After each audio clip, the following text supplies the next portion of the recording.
السلام علیکم محترم ناظرین۔ حضرت سمرہ بن جدب بیان کرتے ہیں، رسول اللہ صلی اللہ علیہ وسلم نے فرمایا، 4 کلمے سبحان اللہ، الحمدللہ، لا الہ الا اللہ اور اللہ اکبر بہترین کلام ہے۔ رواہ مسلم۔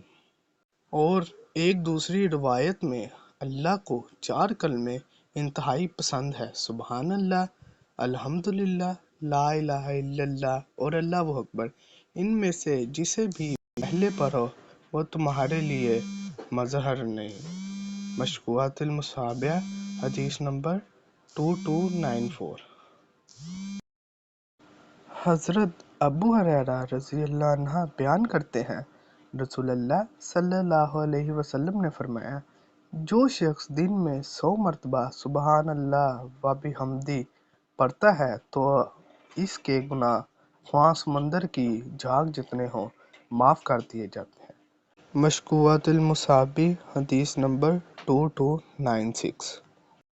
حضرت ابو ہریرہ رضی اللہ عنہ بیان کرتے ہیں، رسول اللہ صلی اللہ علیہ وسلم نے فرمایا، جو شخص صبح و شام 100 مرتبہ سبحان اللہ و بحمدہ پڑھتا ہے تو قیامت کے دن اس سے کوئی شخص بہتر نہیں ہوگا بجز اس کے جس نے اس جتنا یا اس سے زیادہ مرتبہ پڑھا ہوگا۔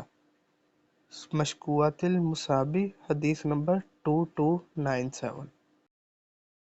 ویڈیو اچھی لگی ہو تو چینل کو سبسکرائب، ویڈیو کو لائک اور شیئر ضرور کیجیے گا۔ ہمیشہ سلامت رہے۔ جزاک اللہ۔